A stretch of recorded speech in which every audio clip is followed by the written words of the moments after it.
Good afternoon, ladies and gentlemen. Welcome to On the Spot Motorsports Media. I'm your host, Mitchell Gunter. Tonight, we have Summer Richardson joining us. She is a top alcohol driver in the NHRA. We're going to talk to her a little bit about that, but we're also going to go back where she was racing boats and talk about some of the records that she broke while doing that before she moved over to the NHRA.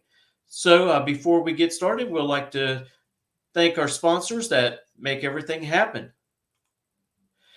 First up is Team GRE, Goolsby Racing Enterprises. Hey, if you need a boat wrapped, a car, or you just need some signage for your business, give them a call at 352-870-7258. Also, on the spot lawn maintenance. That's right. It is raining and the grass is growing. So if you need your yard mowed, give them a call at 904-966-1633. Also, don't forget about our sister show, On the Spot with David Rogers, as they talk about politics and all local news and happenings around the world. Coming up on October the 27th to 28th at Gainesville Raceway is the 8th annual 352 Shootout. This event has several different classes for cars to run. They even do a car show and part of the festivities there. So come on out and enjoy yourself and have a good time. Hey Tornado fans, this is Kurt Miracle of Miracle Automotive and Towing, proud sponsors of Tornado Football. I want to welcome you to beautiful Stark, Florida and David Hurst Stadium, and thank you for letting us be a part of this community. We're here for more than your automotive and towing needs. We're here to be part of Tornado Country. Go Big Red!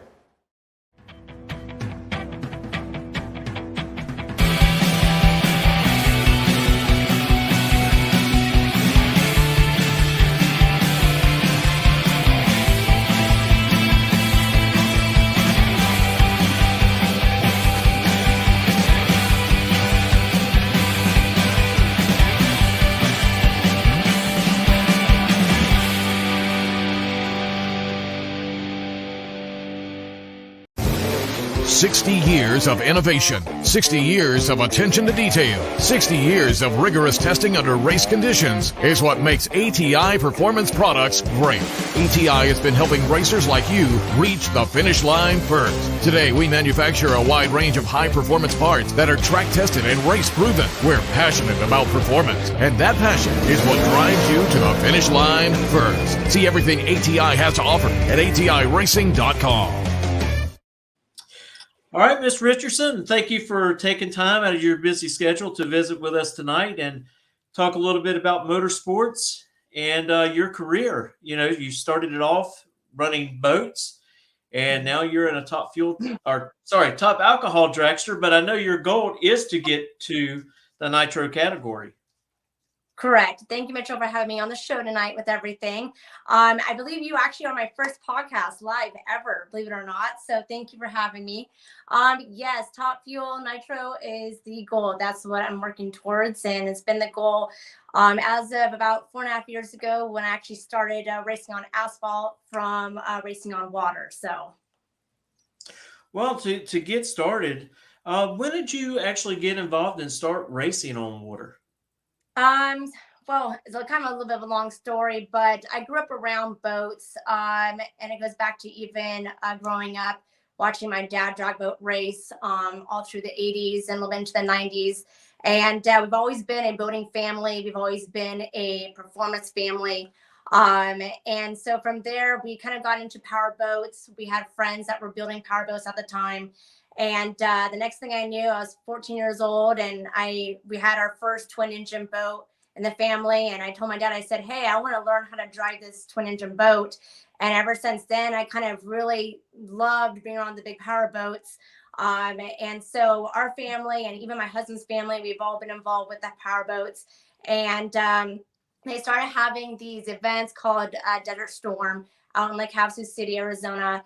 And they had King and Queen as fastest female and fastest male to run these shootouts. And at that time, it was a mile-long course. and you would just basically try to top your speed and your boat you had at the time. And as I got kind of a little bit older, I saw a female at the time that was doing it. And I said, no, I would like to try it out. I should probably just do it one year and just jump into the boat and see if I even like it. And sure enough, I think it was back in, oh man, I would say probably 2013, 2014. I was doing the shootouts, and at the time, I actually was in a 32 DCB power boat, twin engine, and I did my very first shootout run with my dad in the boat with us, or with me.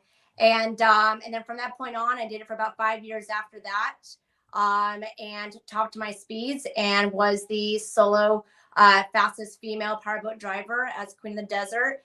And it was a thrill of being able to drive these big, powerful boats and getting out there and running against the guys and watching all the spectators and everybody that comes out for these events. And it's really a really neat event in Lake Havasu. And also there was other places that were doing this as well. We traveled to Lake of the Ozarks, Missouri, and we did a few of those events as well out there. So it was something that was a big part of us for quite some time. And it kind of started changing course a little bit when we were getting close to reaching close to 200 miles per hour on the boat. And I solo was just driving the boat and doing this on my own. And at the time, I was in my mom and dad's 388 powerboat skater, and it had twin PSI deals in it. And the boat can definitely go well over 190s into the 200-mile-per-hour range. And I was out there and I topped my speed at 185 on their GPS. And that at that point, it was a moment in my life where it was exciting, but I went, oh my God, I just did that. And that was like near death experience. So we kind of started changing paths a little bit because it's a lot of fun doing this. A lot of people like to go out there and top their fastest speeds in the classes and the different categories in the shootouts. And but what ends up happening is you're pushing these speeds, you're on water, you're on a forever moving surface, and so many other elements come into play. And there was becoming more and more accidents that were happening out there. Right. And it just wasn't fair to my family for me to keep going out there and pushing my own top speeds and trying to break my records and having something happen to me. So we ended up changing paths because I want to still compete and inspire women and drive really fast machines. And so 4.5 years ago, we went ahead and made the switch to drag racing. So, well, you talk about that boat. Now that boat was putting out over 1,000 horsepower. Oh yes. We're talking about over 2,000 horsepower. So it was, yes, yeah. And when having twin engines is just there's a lot more can happen having a twin engine boat when you're going those top speeds. And really at the time, there wasn't much safety that you can really do in a boat. We had a lanyard that was connected to a kill switch. We had a life vest on, and you had a helmet. And that was basically it, Right. So it's kind of one of those things, if, you end up blowing over or something happens, like mechanical dysfunction, you're really not going to survive the incident, So it was I was definitely kind of hitting that kind of those boundaries there and pushing the limits a little bit. So, well, I kind of can see the reason why you wanted to make the change over from racing on water to actually racing with something that's got wheels. You got a roll cage around you, a lot more safety equipment to keep you safe. And the one thing that we all want to do, we all want to go back home the way that we went to the track. We don't want to have any other visits anywhere else. We don't want to go visit the hospital for a week or two. We've had too many friends go and be out that way with things, and it's kind of like, nah, no, that's just not what I want to do, and that's what ended up happening. Is like I really enjoyed the power boats. I really enjoyed being out there with the fans and the people and supporting, our boating industry through that. But at the same time, I had to really think about my family, my safety, and and knowing me, I'm super competitive, so I like to just kind of push myself. And I knew, if I didn't get out of it, that eventually something could happen, and that's just not fair. So Right. Well, when you started to make the switch over to drag racing, you actually went out and purchased a super comp car from NHRA racer Sean Langdon's dad. Yes, Chad Chad, Langdon. Chad Langdon. Yes. So what ended up happening is my family at the time was just kind of like, okay, well, if you want to continue racing, what do you kind of want to get into? And I said, I've always been interested in top fuel dragsters. That's just something I always thought was really sexy car, and just like, and it's beastie and it goes fast. And I said, if I'm going to do this, I'm not going to waste anybody's time. I'm going to go ahead and make the switch, and I'm going to work towards that goal of going top fuel one day and kind of reaching that. So we switched over. Super Comp is where we started with everything. Actually, I started with the Frank Hawley school, right? And did that. And I got my super gas and my super comp license. And my dad somehow found out that Chad Langdon was selling his super comp car at the time. So we ended up purchasing that, and I ended up being the guinea pig for a good year for everybody. Well, to get back to, going to school there at Frank Hawley's school, the one thing I hear a lot about Mr. Hawley is that a lot of it is just regular classroom time, teaching you how to slow everything down, how to process stuff, teach you how your eyes actually focus and see the tree and how your brain reacts. And those are all very important components before you even hit the track. And he's really famous for taking that classroom time, talking to his students, and getting that part across. Mm-hmm. Yes. He kind of like made me nervous at first. Taking his class, that's what I loved about him. I mean, not everyone passed in the class. There were several people that did not get their license, and he just wouldn't give it out just because you were there attending. Right. He went through everyone in the class. He put up your run in front of everybody. He would talk to you about what, we can improve on. And, he was great at, like you talked about, slowing everything down, how the mind processes from here to your muscles and on down, and the thought process and everything like that. And I loved him. I loved being there in the class. I'm really glad that I did it. And it was something that I was kind of trying to learn his personality.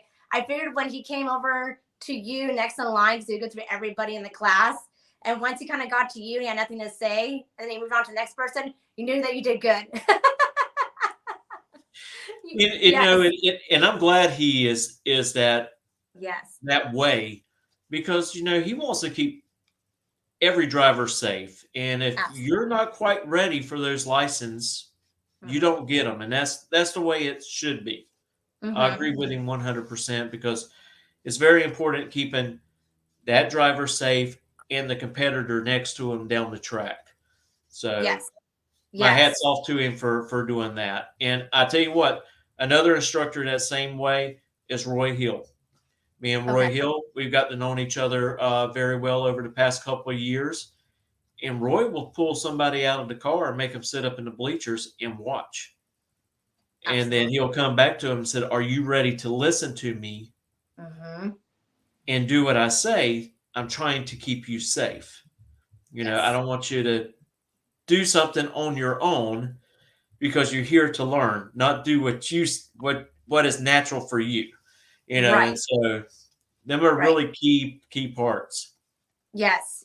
And Frank definitely is all about safety, 100% out there. I got my super gas and my super comp license through him, and it was something I'm glad I did too, because like just knowing the proper procedures and and the rules of everything, and I'm glad I just didn't have someone just kind of sign me off and try to just kind of push me on through with things. And I was terrified actually at the time to do a burnout. And he kind of slowed me down and kind of worked me with everything and put the cones out there and how far the burnout should be. And I'm really happy that we did that. And actually it's funny, and at Baby Gators, he came by the pits and we ended up talking for a good at least half an hour, and it was like everything came like full circle, with stuff. And that was my first event out with the Top Alcohol Dragster. So it's kind of funny because we were kind of reliving some things again. Right. Now, Frank Hawley's not the only drag racing school that you actually attended. Right. So You Tom actually Baird, attended a secondary school. Yes, so Tom Bear. So I did SuperCom for about 2 years, and I knew I wanted to keep moving up. SuperCom is a very hard class. I mean, I give mad respect to everybody that's in the class. I mean, some great drivers. You really got to kind of know your driving, and you know all the different angles. And I believe SuperCom really makes you a great driver. And if you have a chance to do that first before kind of moving up, I would definitely recommend SuperCom. But I want to keep moving forward and kind of go faster and get into the bigger things. And so I went to Top Dragster and I got licensed by Tom Bear, School Drag Racing. And he's another great teacher because he's kind of the same as Frank. He's very calm, collected. I'm a very bubbly, I'm very energetic, I'm very loud. So he likes to kind of come over and be like, okay, let's kind of ground ourselves. Let's kind of walk through things. And I work well with coaches that are like that are very grounded and more quiet, because I'm better at listening that way, right? Versus somebody that's, a coach that's a little bit more aggressive. Tom is very knowledgeable, and he is just, he reads the student, and then he knows how to kind of work with you and kind of take the time with you with Right. things. I love that about Tom. Yes.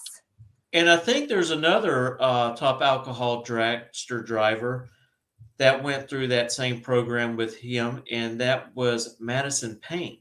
Yes. I think she actually attended at school Yes. there as well. She did. I know. I think she was with him for a good year underneath of his program. I got licensed only, and then we went right into just me doing my own Top Dragster program. But here and there, if I ever had questions, I can always come up to Tom, and he was always willing to help us out. And because we were trying to learn the class as well again, it was like learning something all over, with another new Right. car I had and things like that. So Tom has always been very helpful, and he's another person that I'm glad that I went through him for licensing, and and kind of his ways of teaching as well. And they are very similar to Frank. I believe they actually worked together in the past, right? Frank and Tom. I don't know that. I'll have to ask Maybe. Mr. Holly I next time think I they see him at have. the track. But Yes, I highly recommend both of them. So if you guys ever need licensing, both are great. now, can you tell us a little bit about your success in both of those classes? Oh boy, it's been more rough than success, I would say. Super Comp was, I think, I ended up kind of winning one of the shootouts, the Super 8 shootouts, my first year in Super Comp in Sonoma. I won the races there. But other than that, I've been in, a class for only a year or two, and I kind of been jumping to the next one. And I think too, at the same time, my family and all of us have been kind of trying to learn a whole new way of, motorsports and racing, and kind of getting involved with, the cars and the setups, and, just from bracket racing to super comp racing, index racing, right? So there's been a lot in between, I think. And it's just, I haven't really been able to sit and kind of really just focus on one without kind of already moving into the other. Right. So I wouldn't say I have had huge success, but it's something that I've been taking a little bit with, and just learning these skill sets and trying to apply them as I keep growing as a racer. So Well, it gave you the opportunity to use each of those classes as stepping stones to get yes. where you're at, Hmm. uh, and get familiar how things go for each class. Hmm. Uh, how to calm yourself if you get really nervous or something doesn't go your way before you get on the stage your car in the beams, and all those are really good lessons to learn to keep Right. yourself calm. And I know sometimes I catch myself something like the car won't start in the staging lanes, and and getting kind of freaked out about it. Someone's running me a battery charger to jump the car off, and and you just have to sit there and take a deep breath and say, okay, that's over. It's time to get back to focusing and getting ready to run down the track. So Right. all those racing those different classes has probably helped you a lot. Yes, and I know some people may not even do a super comp or a class prior to wanting to jump into the more professional classes, but I'm so glad I did, because, like you said, it's really put that foundation down for me. and been able to, kind of navigate through that as well. So I wouldn't change anything with that. So. Well, I've got a lot of comments here from Steve. He's saying that you are going to make one great Top Fuel driver. Aw, thank you so much, Steve. Aw, lots of love. So heading up to the Gator Nationals, you go out, you get your alcohol license for the dragster, and you were pretty much already eyeing the Gator Nationals, wasn't you? Yeah. So I was there for the regional. The car was already taken for Right. the national event. And The baby Gators. Yes, the baby Gators and everything. And I wanted to kind of, Randy kind of mentioned to me saying, hey, we should probably do the babies, just so you can kind of get familiar with the car, since Houston with testing with everything. I only had 3 runs in the car, and he was like, we're done when I did the licensing stuff. So just to kind of get my feet back in the car before we jumped right into a national event in Pomona. And so actually that was my first time there at that track in Gainesville. Of course, first round, I'm with my teammate Julie, and we have the 2 fastest cars, and somehow we get teamed up. And I'm like, any other round, I would have won that round. Oh, definitely. And you was not very off of getting her either. You talk about you're getting your license in alcohol dragster. You actually ran a 518 at 272 miles an hour, and that was your very first full run in that car. Yes, it was wild. It was funny because I did my little quick half track pass, and then the next one was my full, right? And I went on down the track, and at the end of the track, when the guys from the crew comes over and he says, Summer, I'm still trying to get my helmet all off and everything. Like, Summer, do you realize how fast you just went? I'm like, I can't tell you because my first time going down the track. I don't know what's fast and not in this car, And he's like, you ran a 518. I'm trying to like calculate. He's like, that's crazy fast. So on the second run, Randy had to slow me down a little bit. Yeah, that actually win some national events right there with a 518. Definitely. Yes, it was wild too. So I felt it when the shoots came out. So making your debut at Gainesville, what was the most rewarding part about it? Ooh, I think just making the show and being able to just do the first round out there, and being able to qualify. We had a great weekend. The car ran great.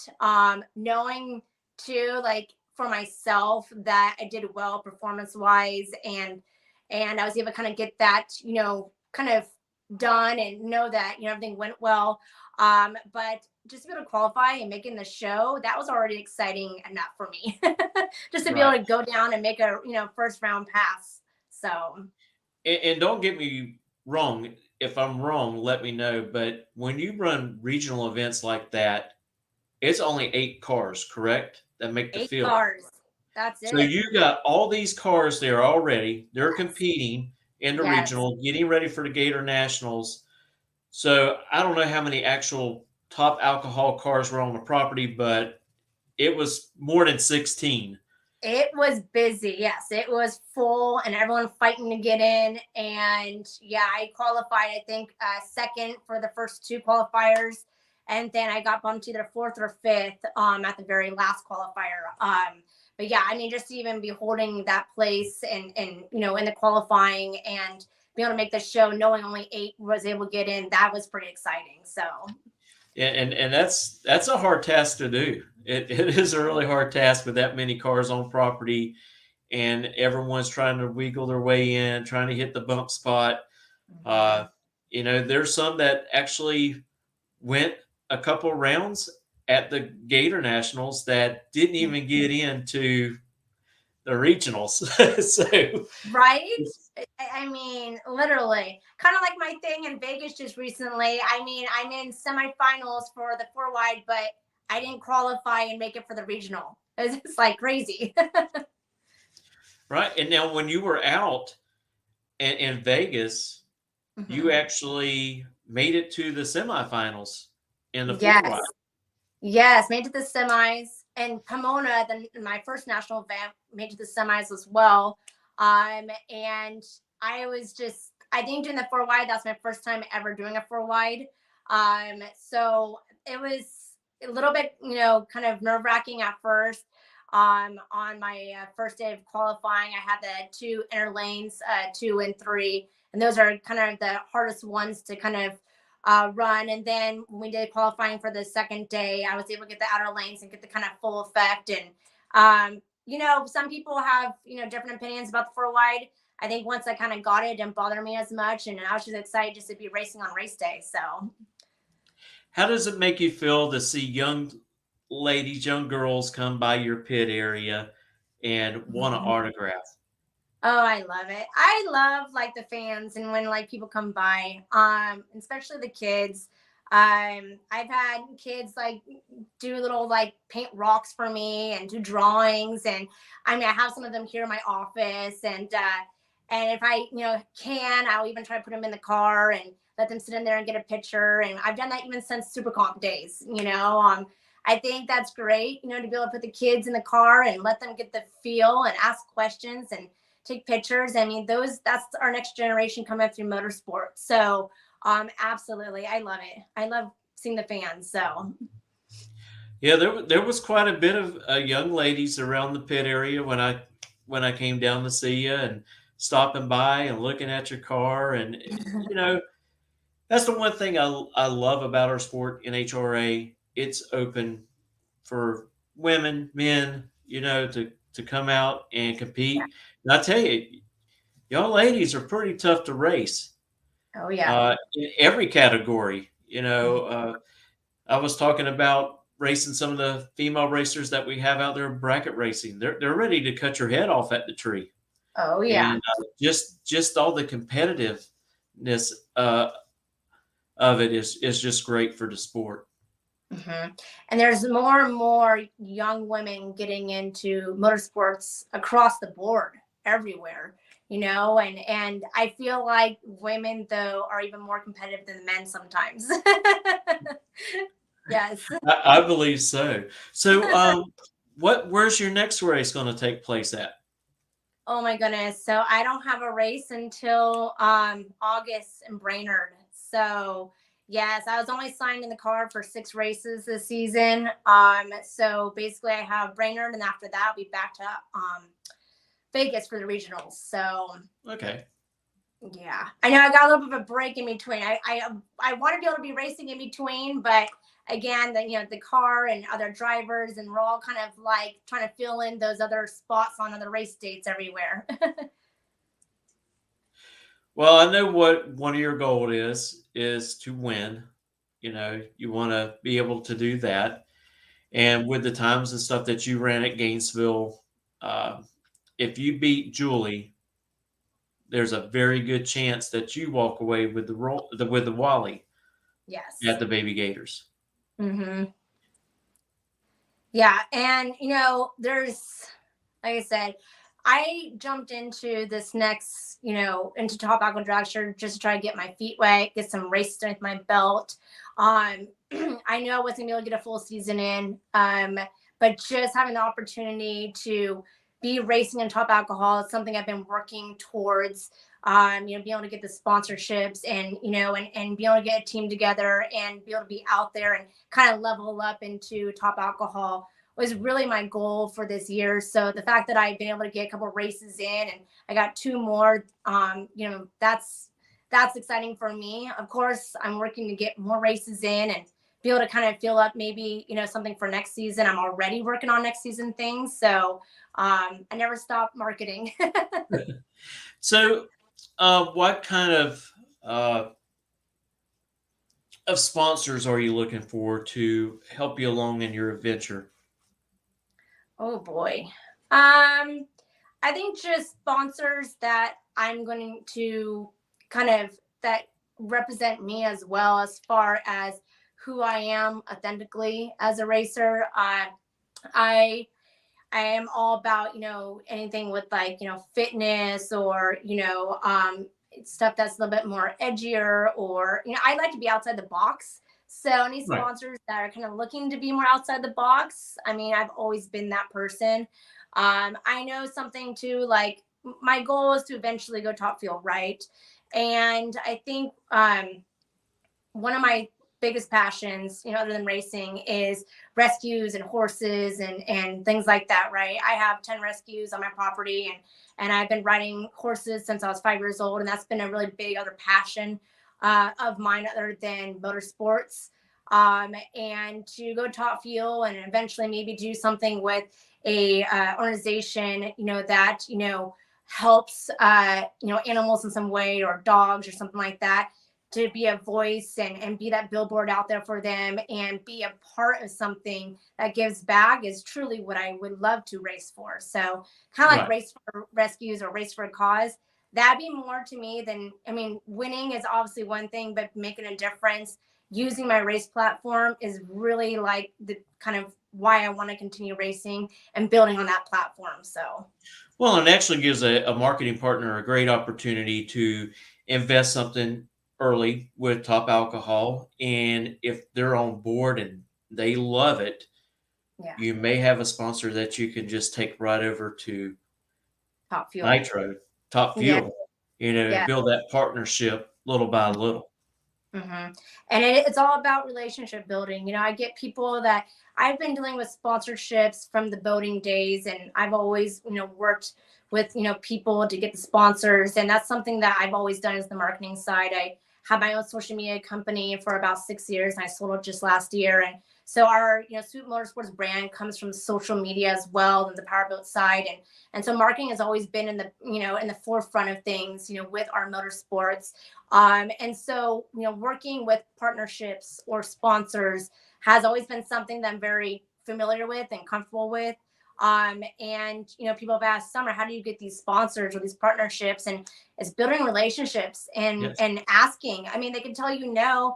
And you know what? You make your portfolio better. You do what you need to do to make changes. Like if you really want something, just keep going after it and keep knocking on their door, and just don't take no for an answer, or find a way. But, most people are just scared to ask. They're scared to send a pitch deck out. They're scared to reach out to someone that Right. maybe a brand that they really, are passionate about, that they stand by or support. So I think that's the biggest thing is taking that step forward and getting yourself out there, right?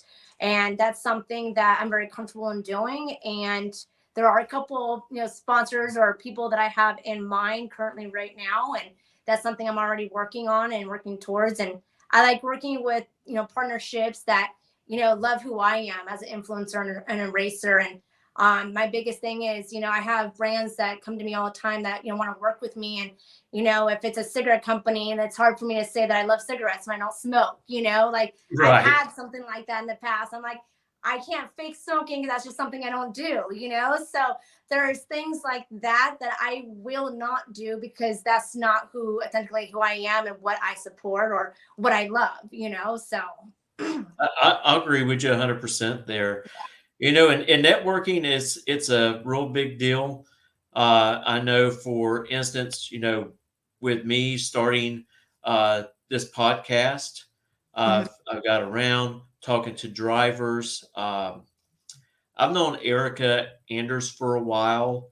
Talking to her when I actually started it, she has been a guest on my podcast several times. Christian Quadra, I got a friend named uh, Clark Papke that works for Steve Torrance Racing. He's helped me along the way of getting some guests to come on, and it's all about networking. And Absolutely. they know I always want to spread the positive light of our sport. I don't want to put a dim light on it whatsoever. And even Yeah. even though there's hardly ever any dim moments of our sport, because it's about attracting the younger viewers, Hmm. bringing them in, letting them know about our sport, and us growing it. I've Right. had the opportunity at Gainesville to promote street legal drags. It was a great opportunity to talk to young kids in their teens and early 20s. And they're like, man, I always wanted a drag race. I said, it's easy. All you got to do is have a valid driver's license, come out here on a test and tune night, or you can come out here and bracket race and learn the sport from the Right. bottom. And I Yeah. says, we are about building the sport. We want our Mhm. sport to carry on for years and years to come. Mhm. Absolutely, 100%. Even with some of these tracks that are closing down, and you're hearing how people are, getting upset over this because we need these tracks, for our younger generations and to keep the sport live and being able to put these programs in place too, like you just mentioned, to kind of give those opportunities to the younger racers and letting them know that there are other options to go race and have fun with your car and do these things, but in a safe environment as well. So Right. And the racing community is like a big family anyway. If something happens to your car, you're going to have 3 or 4 racers walk over and say, hey, what can I do to help you out? yes, Uh, they'll want to, bash your brains in on the starting line, but after you get past the traps, it's all back to, a friendly family. yeah, That's what I love about our sport. absolutely. Um, but I want to again thank you for the opportunity of having you come on here tonight.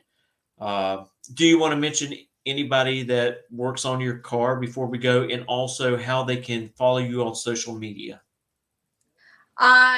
So you can follow me on social media on my Instagram handles, obviously at Mrs. Swoop or at our motorsports company, Swoop Motorsports, again on Facebook, TikTok, or Instagram. You can also follow me on OnlyFans at Mrs. Swoop, as that is a platform that I've been using for a lot of my racing as well. So again, all those platforms, you're welcome to join and be a part of my racing along with my full throttle lifestyle with things. So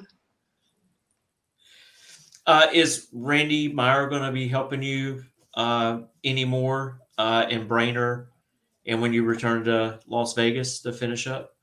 So yes, so I have the car rented out. So I am not affiliated with Randy Meyer Racing. I Right. run our own Sweet Motorsports program. I know people have asked that and kind of been wondering like if I'm under his team with anything.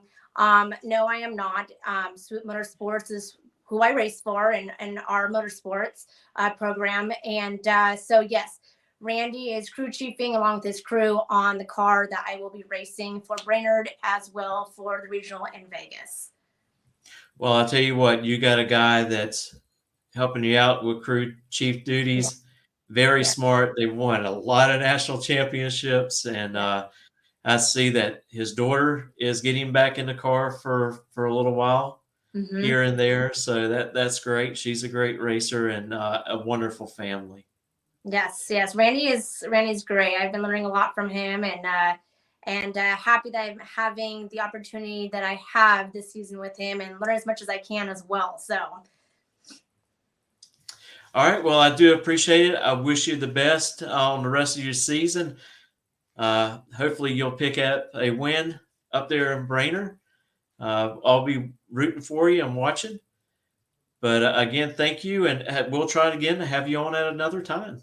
absolutely. Mitchell, thank you again for having me tonight live on your podcast. And I look forward to being back on here again. So I just hope this pollen goes away really soon. I know, you poor thing.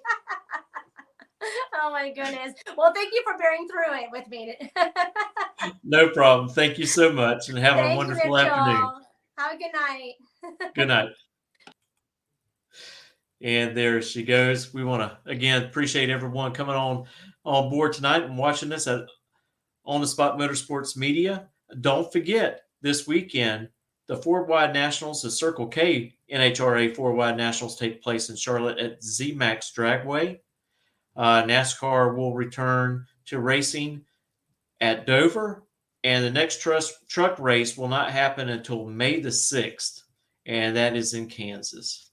So we'll be looking for you next time. Thank you for joining us.